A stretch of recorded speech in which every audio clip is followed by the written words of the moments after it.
최근 가자 지구의 밤하늘에서 찍힌 폭죽쇼에 전 세계가 깊은 우려를 나타내고 있습니다. 마치 불꽃놀이를 연상케 하는 이 화려한 장관의 정체는 아이언돔이라 불리는 이스라엘의 방어 시스템으로 하마스 측이 발사한 3,000발의 로켓 중 99%를 격추하는데 성공하는 놀라운 위력에 감탄하는 한편 이것이 향후 양측의 더욱 거센 충돌을 야기할 것이라 미국과 유럽연합은 당장 군사행동을 중단하고 신중한 대화로 해결할 것을 촉구했습니다. 하지만 애초에 말이 통하지 않는 그들의 분쟁을 막을 수 있는 유일한 방법은 결국 무기 수입 원천 차단을 통한 강제 휴전일 뿐, 놀랍게도 그 배후엔 전혀 예상치 못한 국가가 버티고 있었으니 그것은 바로 한국이었죠. 이스라엘과 팔레스타인의 무장정파 하마스의 무력 충돌이 어느덧 2주째에 접어드는 가운데 현지 언론들은 이스라엘군이 본격적인 반격에 나서고 있다고 설명하며 그 대상으로 가자 지구 전역의 지하터널과 하마스 지휘소, 로켓포 발사대 등의 집중 포격을 이어가고 있음을 전했습니다.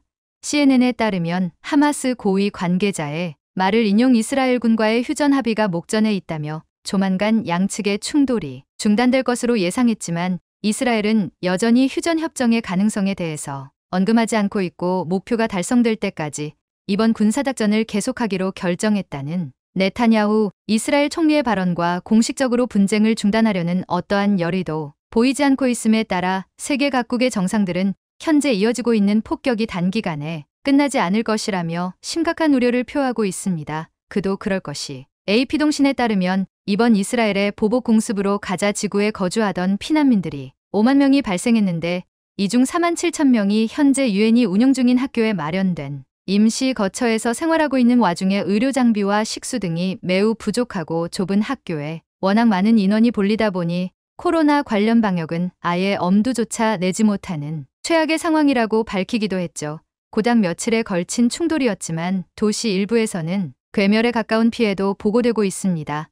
옌스 라이르케 대변인은 가자 지구에만 132채의 빌딩이 무너졌고 316채의 건물이 심하게 훼손됐는데 이 중 병원 6개와 9개의 보건센터도 포함돼 있었기에 부상당한 시민들마저 직접적 위험에 노출돼 있고 유엔 안보리의 어떤 조치도 시기적절하지 않고 분쟁을 축소하는데 도움이 되지 않을 것이라며 보다 적극적인 국제사회의 개입을 촉구했습니다. 하지만 정작 이스라엘은 이번 독주전을 진심으로 즐기는 모습을 보여 전 세계를 경악하게 만들고 있는데요. 사실상 아이언돔의 톱보 무대가 된 현재 상황 속에 이스라엘의 무기회사 라파엘은 개당 $800에 불과한 하마스 로켓포를 격추시키는데 한 발당 $50,000에 달하는 미사일을 무려 600억 어치 퍼부어대는 등 금액적으로 전혀 수지타산에 맞지 않은 행동을 이어가고 있는데 이는 단지 전쟁에서 이기기 위함이 아닌 천금 같은 세일즈의 기회로 여기고 있다는 것이 전문가들의 공동된 의견이었습니다. 실제로 이스라엘은 아이언돔 배치가 완료된 바로 다음 해인 2012년 기다렸다는 듯이 가자 지구를 공습했고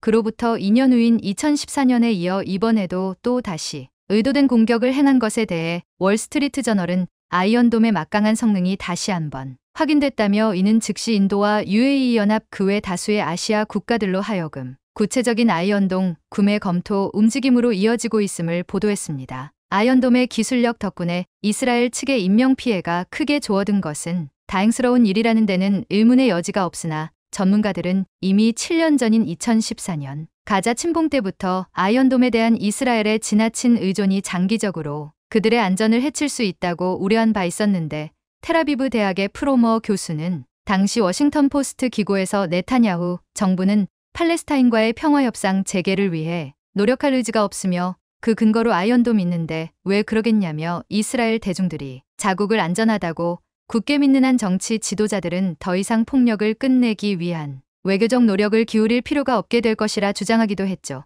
실제 2014년 당시 이스라엘 시민들이 전망 좋은 스테롯 언덕에 의자를 갖다 놓고 앉아 음료를 마시며 가자 지구에서 터지는 이스라엘 미사일 불빛을 영화 관람하듯 감상해 논란이 되기도 했는데 이들이 마음 놓고 그럴 수 있었던 데에는 전쟁 중에도 이스라엘의 상공은 완벽한 안전지대라는 확고한 믿음 때문이었습니다. 하지만 기적의 전술로 보이는 아이언돔은 장기적으로 전략적 실패에 노출될 수 있는 데다 이것이 외교적 노력을 대신할 수 없고 그래서도 안 된다며 진정한 평화를 가져다 줄 수 있는 유일한 것은 외교적 해법일 뿐 특히 이스라엘 측이 주장하는 하마스 로켓 제거를 위해 가자 지구 안으로 지상군을 투입시킬 필요가 없으니 양측의 인명피해를 줄이는데 도움이 됐다는 주장이 어불성설임을 분명히 했는데요. 덧붙여 양측의 군사적 힘의 균형을 깨드릴 수만 있다면 이것이야말로 아이언동 이상의 평화적 대책이 될 것이 분명했기에 이들에게 무기를 제공하는 제3국의 수입 루트를 원천 차단시킬 것을 강력히 주장하기도 했습니다. 충격적이게도 그 중심엔 한국이 있었습니다. 지난 2014년에 벌어졌던 50일 전쟁은 이스라엘의 압도적인 군사력을 그대로 보여준 한판이었는데 워낙 민간인 피해자가 많았던지라 국제사회의 격렬한 비판과 함께 무차별 폭격 중단을 위한 인권침해 조사위원회를 구성하자는 유엔 측의 발의가 나오기도 했는데요. 당시 한국 정부는 이스라엘의 무기 수출과 관련 막대한 수익을 얻고 있었기에 이사회에 결의안 표결에서 기권하는 결정을 내렸는데 유엔 측 세관 데이터를 분석한 결과에 따르면 한국은 2014년 이후 무기 판매 금액만 무려 3천만 달러로 이전 6년간 총액보다 22% 중 가한 수치를 보이고 있었고 2015년 들어 30%, 2018년의 경우 무려 4배 이상 증가하는 압도적 매출을 기록했으니 아이다 하마스와의 전쟁을 벌일 때마다 2배, 3배 확연히 증가하는 수출액은 그만큼 이스라엘군이 한국 무기에 대한 의존도가 상당하다는 명확한 증거이기도 했는데 심지어 그 종류도 일부가 아닌 수류탄과 어뢰 미사일과 탄약 등 사실상 육해공 전역에 걸쳐 있던 상황에서 일부 국가들은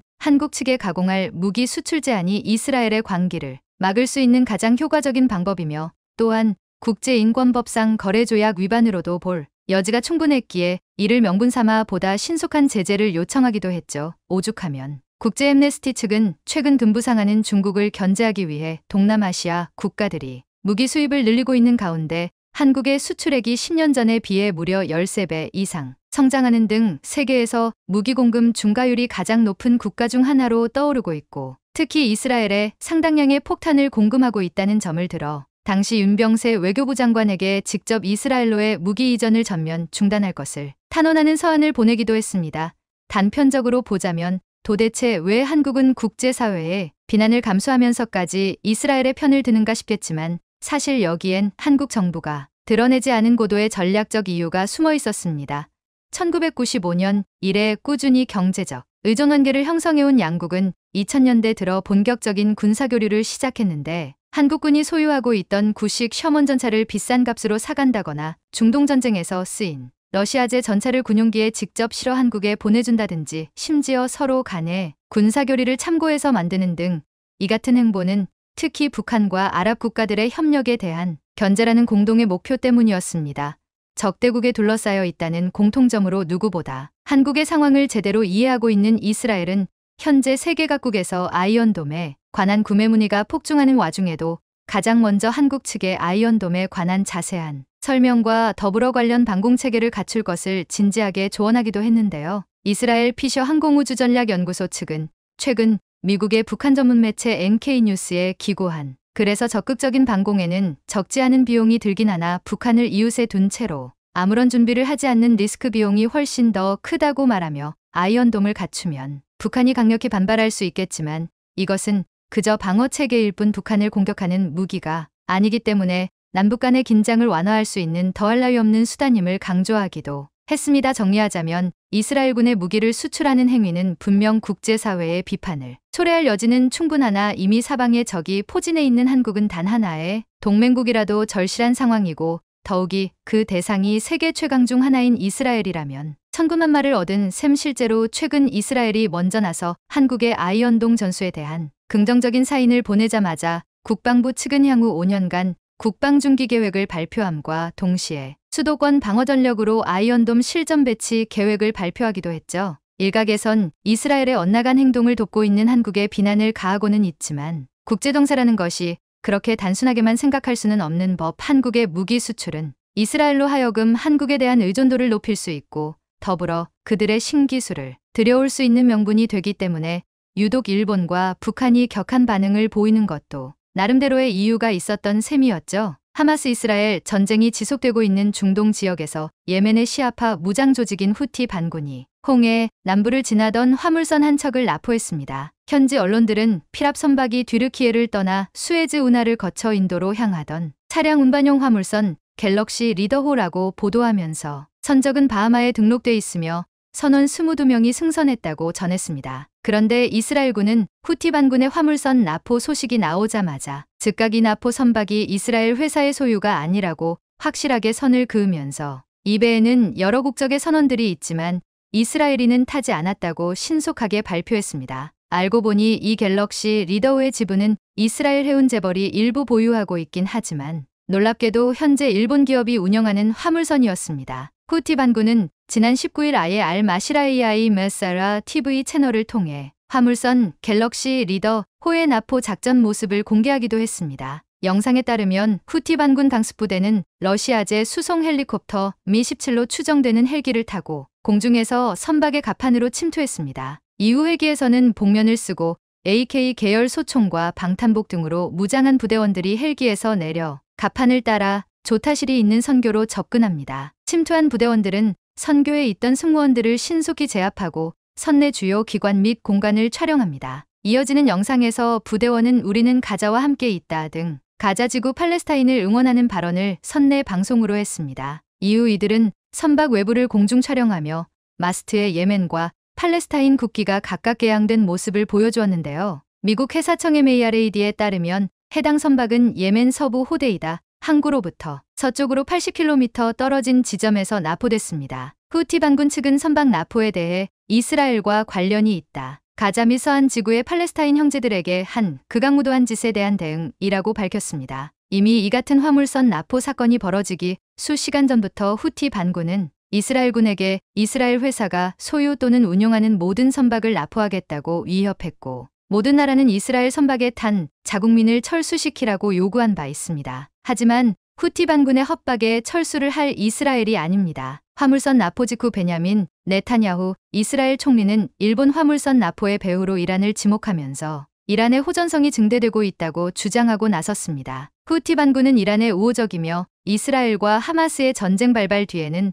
팔레스타인을 지지하며 이스라엘에 여러 차례 경고한 세력이기 때문입니다. 이미 후티의 지도자 압둘 말리크 아루티는 우리는 우리 영해와 가까운 홍해를 운항하는 이스라엘의 모든 배를 눈을 부릅뜨고 계속 감시하고 있다고 위협했고 산발적으로 이스라엘 남부를 겨냥해 무인기와 미사일 공격을 하면서 이스라엘을 공격하고 있기도 합니다. 결국 이번 화물선 납포 사건은 하마스 이스라엘 간의 전쟁과 갈등의 불똥이 애꿎은 일본에게 튄 것이나 다름없습니다. 화물선 납포 소식이 나오자 일본은 이 소식을 속보로 타전했고 이 화물선의 운용사인 니폰 유센일반 여우전 측은 자사의 화물선이 포획된 것은 사실이며 선원들의 안전을 확인하고 있다고 밝혔는데요. 하마스 이스라엘 전쟁으로 홍해 지역의 긴장이 심각한 지금 사실상 운용사가 할 수 있는 일은 별로 없습니다. 상황이 이렇게 되자 일본에서는 자위대를 파견하자는 여론까지 형성되고 있는 중입니다. 일본 언론들은 나포 사건이 일어난 홍해 남부는 아시아와 유럽을 잇는 수에즈 운하로 향할 수 있는 해운의 요충지이다. 연간 2만 척 이상, 세계 해상무역의 약 10%가 통과하는 수에즈 항로의 해운이 막히면 일본 기업에 대한 영향도 커 충격이 퍼지고 있다고 보도하면서 나포 피해를 입은 해운사인 니폰 유센의 경우 소속 선박이 지난 1년간 통해를 오간 횟수만 약 560차례에 달할 정도로 이 지역의 물류가 일본에 얼마나 중요한가를 강조했습니다. 특히 수에즈 운하는 자동차와 화석연료, 곡물 등 다양한 화물들이 오가는 국제 물류의 대동맥이기에 일본 해운사뿐 아니라 일본 경제의 키인 무역 자동차 업계도 긴장이 커지고 있는데요. 니시무라 야스토시 경제산업상은 이곳에서의 운송은 국가 경제에 영향을 미칠 수 있다. 긴장감을 갖고 공급망과 인플레이션에 어떤 영향을 미칠지 지켜보고 있다고 말해 일본이 지금 이 사건 이후 자칫 글로벌 공급망이 막힐까 얼마나 우려하고 있는가를 말해주었습니다. 특히 홍해를 통과하던 일본 해운사들은 이번 사건 이후 같은 노선을 유지해야 할지 고심에 빠져 있습니다. 일부 해운사들은 우회하는 방안을 검토하고 있으나 시간과 비용이 생명인 해운사들로서는 우회하면 비용이 너무 늘어나 이도 저도 결단을 못 내리고 있는 상황입니다. 홍해를 거치지 않고 아프리카 희망봉 방향으로 운송하면 항행거리가 약 20% 늘어나고 일수는 일주일가량 길어지는 것으로 알려졌는데요. 해운물류 분석가들은 이번 사태를 두고 팬데믹 시대의 공급망 혼란 사태처럼 글로벌 공급망 전반에 연쇄 효과를 가져올 수 있다고 우려하고 있습니다. 이처럼 안 그래도 어려운 일본 경제의 총에 해상 물류 위기까지 붙거지자 현재 일본에서는 자위대를 동원할 수 있는지에 대해서 논란이 일고 있습니다. 앞서 일본은 해적 대처법에 근거해 2009년부터 소말리아 인근 아덴만의 해상자위대 함선과 초계기를 파견해 자국 선박의 안전을 확보한 적이 있습니다. 지난 2020년부터는 방위성 설치법에 근거해 오만만과 아라비아해 북부, 아덴만 등 세계 해역에서 정보 수집 활동을 하기도 했는데요. 하지만 이번 사건의 해적 대처법을 들이대기에는 여러 가지 문제가 있습니다. 먼저 홍해 일대는 일본 정부가 정한 자위대의 활동 범위 바깥입니다. 그리고 일본의 해적 대처법에서 말하는 해적 행위는 금품 강탈 등의 사적 목적을 요건으로 하고 있어 이번 후티 반군과 같은 무장 조직은 해당하지 않습니다. 일본 언론들은 만일 이 같은 상황에서 자위대가 후티 반군에 대응하면 헌법이 금지하는 해외에서의 무력 행사로 발전할 우려가 있다며 이번 사안에 자위대를 동원할 수 있는지의 판단은 쉽지 않을 것이라고 분석했습니다. 이렇게 자위대를 동원할 수도 없고 그렇다고 뾰족한 대안도 없는 일본 정부는 현재 중동 국가들에게 해결을 촉구하는 일밖에 할 수 있는 일이 없습니다. 일본 정부는 사우디아라비아와 오만, 이란 등 기타 관련 국가의 선박과 승무원들의 조기 석방을 후티 반군에 강력히 촉구해달라고 요청했다며 일본은 이들과 협력하고 상황을 예의주시하면서 필요한 조치를 하겠다는 원론적인 답변만 내놓고 있는데요. 자위대를 동원할 수도 후티 반군과 교섭할 외교력도 모두 딸리는 일본으로서는 지금 이러지도 저러지도 못하고 있는 상황입니다. 일본의 지지부진한 태도 때문에 글로벌 물류 부탄감까지 나오고 있는데요. 그런데 화물선이 납포되고 글로벌 공급망 위기가 재현될 수도 있다는 불안감이 커지자 일본인들의 분노가 엉뚱한 곳으로 향하기 시작했습니다. 지난 16일 일본 도쿄 지오다구 이스라엘 대사관 인근에서 한 차량이 주일 이스라엘 대사관에서 약 60m 떨어진 곳에 설치된 금속재 울타리를 들이받고 도로가에 멈추는 사고가 일어났습니다. 이 사고로 경찰 기동대원 한 명이 다치고 차를 몰았던 50대 남성은 공무집행방해 혐의로 현장에서 체포됐는데요. 경찰은 우익단체 구성원으로 추정되는 남성이 이스라엘 대사관을 노렸을 가능성이 있다고 보고 정확한 범행 경위 등을 조사하고 있습니다. 교도통신은 이스라엘과 팔레스타인 무장정파 하마스 간 전투가 시작된 이후 도쿄 이스라엘 대사관 앞에서 다양한 사람과 단체가 항해 활동을 벌여왔다고 전했는데요. 정말 일본 우익이 이스라엘에 대해 분풀이를 한 것이라면 뺨은 후티 반군에게 맞고 화풀이는 이스라엘 대사관에 하는 일본의 행태에 이스라엘로서는 많이 황당할 것 같습니다. 인도네시아 대통령 선거가 전례 없는 막장 드라마를 연출하고 있습니다. 막장 드라마의 장소는 놀랍게도 한 나라의 법을 만들고 해석하는 헌법재판소에서 벌어졌습니다. 얼마 전 인도네시아 헌법재판소는 선거법에서 대통령과 부통령 피선거권 최소 연령을 40세로 정한 것은 헌법에 어긋나는 일이라며 이를 35세로 낮춰달라는 내용의 헌법 소원을 기각했습니다. 헌재는 기각 이유를 피선거권 연령을 바꿔야 할 특별한 이유가 없기 때문이라고 설명했습니다. 헌재의 이 판단에 엄청난 관심이 쏠렸던 이유가 있습니다. 만일 이날 헌재가 피선거권 연령을 낮출 경우 조코위 대통령의 장남인 기브란이 내년 2월 대선에서 부통령에 출마할 수 있게 되기 때문입니다. 그런데 헌법재판소는 피선거권 최소 연령을 그대로 40세로 유지하기로 결정합니다. 사실상 조코위 대통령의 장남은 부통령에 출마할 수 없게 되었습니다. 그런데 여기서 끝이 아니었습니다. 막장 드라마는 이제부터 시작이었습니다. 헌법재판소가 갑자기 이날 오후 재판을 다시 열더니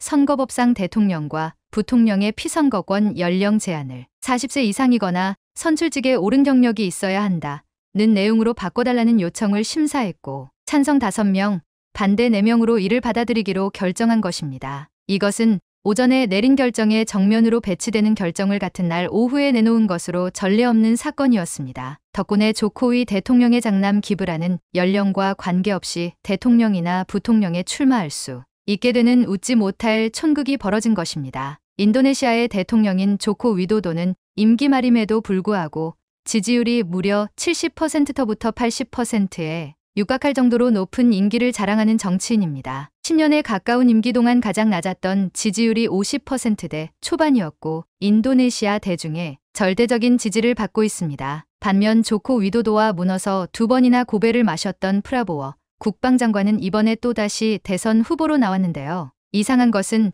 자신의 정적인 프라보워를 조코 위도도가 왜 국방부 장관에 앉혔을까 하는 점입니다. 그것은 바로 프라보워의 막대한 정치적 뒷배경 때문입니다. 비록 이혼하긴 했지만 프라보워는 인도네시아를 30년 넘게 지배한 수하르토의 사위이고 수하르토 세력들이 절대적으로 미는 후보입니다. 지금도 수하르토파들이 막강하기에 아무리 절대적인 지지를 받는 조코위라고 해도 프라보워를 무시할 수 없고 그래서 국방장관에 앉혔던 것입니다. 근데 더 막장인 건 따로 있었습니다. 현재 야당이자 군부 세력의 절대적인 지지를 받는 프라보워 국방장관이 압도적으로 지지율 1위를 달리고 있는데 반해 조코위 대통령의 여당 후보는 계속 2위에 머물고 있는데요. 여기서 이상한 점이 발견됩니다. 압도적인 지지를 받는 조코위 대통령이 속한 여당 후보가 왜 야당이자 정적인 프라보위에게 지지율이 밀리는 것일까요?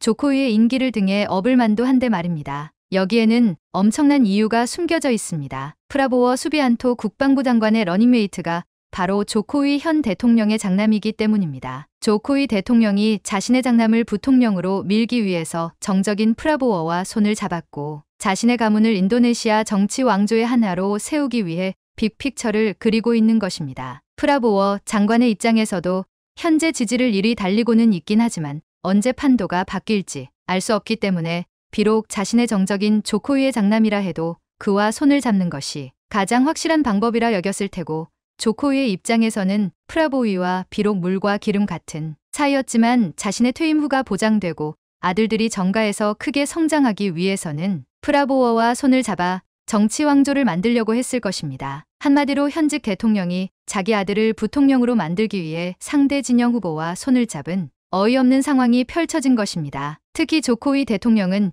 20터부터 30대 젊은 층의 인기가 많습니다. 인도네시아 MZ세대는 전체 인구 중 50%가 넘는 중요한 유권자입니다. 따라서 장남은 정치 경력이 고작 2년밖에 안 된 새내기에 불과하지만 아버지의 후광을 얻고 이들의 지지율을 흡수할 가능성이 높습니다. 이러니 조코위 대통령과 프라보워파가 36세밖에 안 된 조코위의 장남을 위해 선거법까지 바꾸는 야함을 진행한 것인데요. 미국 외교 전문 매체 디플로맷은 프라보워가 젊은 유권자로부터 지지를 얻기 위해 조코위의 아들을 부통령으로 지목하는 신중하고 계산된 도박을 하고 있다고 분석했습니다. 지지율을 위해서라고 하지만 전형적인 권위주의자인 프라보위가 출신 배경 이념 등 많은 부분에서 완전히 다른 조코위와 손잡았다는 것은 인도네시아 사정을 잘 아는 사람들에게는 정말 놀라운 일이라는 평가를 받고 있습니다. 권력을 잡기 위해서라면 그 어떤 일도 서슴지 않는다는 것입니다. 어쨌든 조코위 프라보워 연합의 의도대로 엎치락 뒤치락하던 대선 후보 지지율은 프라보워 쪽으로 압도적으로 쏠리기 시작했습니다. 이대로만 가준다면 보나마나 프라보워가 당선될 것이고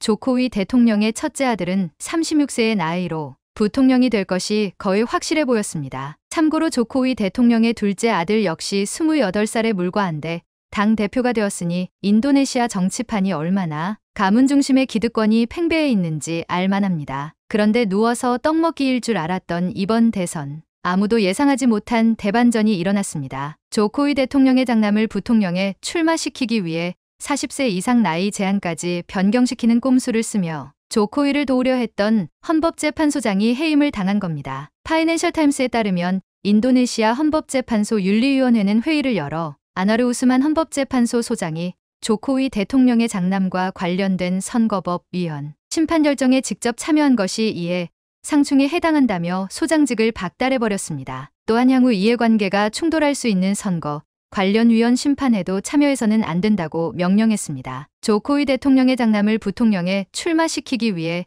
40세 이상 나이 제한까지 변경시키는 꼼수를 쓰며 조코위의 장남을 도우려 했던 고모부 헌법재판소장이 해임을 당한 겁니다. 인도네시아 헌법재판소는 기존 선거법이 위헌이며 지방자치단체장으로 선출됐던 사람은 연령 제한을 적용받지 않아야 한다는 내용의 헌법 소원을 5대4로 받아들였는데 여기에는 아나르 소장의 찬성표가 최종 판결에 결정적인 영향을 끼쳤다는 것은 삼척동자도 아는 사실이었습니다. 결국 의회는 헌재의 결정에 따라 선거법을 개정했고 기브란 시장은 부통령으로 출마할 수 있게 됐지만 아나르 소장이 판결에 관여한 것 자체가 조코위 대통령이 직접 법원의 결정에 영향을 미친 것 아니냐는 의혹이 계속 제기되어 왔고 결국 아나르 헌재 소장이 해임되고 만 것입니다. 사실 그 사건은 누가 봐도 조코위 대통령이 프라보워의 러닝메이트로 아들을 내세우면서 본인의 지지 기반을 그대로 장남에게 넘겨줬고 이를 위해 친인척인 헌법재판소장까지 동원해 선거법을 개정했다는 비난을 면키 어려운 일이었습니다. 선거법까지 개정하면서 과욕을 부리던 조코위 프라보워 연합은 지금 생각지도 못했던 위기에 여론조사 기관 차르타 폴리티카의 조사 결과 프라보워 수비안토 그린드라당 총재와 그의 러닝메이트인 조코위 대통령의 장남 기브란의 지지율은 34.7%를 기록, 36.8%를 얻은 여당 후보 간자르 주지사에 뒤졌습니다. 결과적으로 그간 KF21 분담금 문제의 주범인 프라보워, 현직 조코 위도도 대통령 모두 정치 인생 최악의 위기를 한국 입장에서는 손 안 대고 코 푸는 분위기가 형성된 것입니다. 여론조사에서 프라보워 후보가 간자르 후보에 뒤진 것은 약 6개월 만의 일로 선거법을 바꿔가면서까지 자기 아들을 부통령으로 내세워 정치 왕조를 구축하려는 조코위 대통령과 프라보워의 커넥션에 인도네시아 시민들이 반감을 보인 것이라고 밖에는 해석할 수 없는 일이 벌어진 것입니다. 실제로 이번 설문조사에서 약 절반인 48.9%는 조코위의 장남인 기브란의 출마가 부적절하다고 답했으며 38.2%만이 적절하다고 답했습니다. 또 응답자의 60%는 인도네시아에 정치 왕조가 필요하지 않다고 답했습니다. 인도네시아는 인도와 미국에 이어 세계에서 세 번째로 큰 민주주의 국가지만 정치인들이 대를 이어 요직을 차지하면서 정치 왕조를 구축한다는 비난을 받아왔습니다. 인도네시아 정치인들의 대를 이은 가문 정치는 초대 대통령 수카르노의 딸이자 5대 대통령인 메가와티 수카르노 푸트리가 현 집권당인 인도네시아 투쟁민주당 PDIP의 수장으로 있으면서 큰 영향력을 행사하는 것에서도 나타나고 그의 딸인 푸안 마하라니는 하원 의장을 맡고 있으며 차차기 대선을 노리고 있을 정도이니 말다 했습니다. 인도네시아 최초의 직선제 선출 대통령인 수실로 밤방 유도요노의 아들도 야당인 민주당 PD의 대표로 왕성히 활동하고 있을 정도로 가문 정치가 뿌리 깊이 박혔는데요. 이런 정치 환경 속에서 2014년 조코위 대통령은 자신은 엘리트 정치 가문 출신이 아니며 이를 바탕으로 인도네시아 내 부패를 해결하겠다는 공약을 내걸었고 대통령에 당선될 수 있었지만 장남을 무리하게 부통령 후보에 올려놓음으로써 조코위 대통령 역시 정치 왕조를 구축하려 한다는 비난을 피할 수 없게 되었습니다. 과연 막장 드라마가 난무하는 이 혼란 속에서 인도네시아 국민들은 어떤 인물을 차기 대통령으로 선택할지, 프라보워 국방장관일지 아니면 간자르 전 주지사일지 인도네시아 대선은 그 누구도 예측할 수 없게 되었습니다.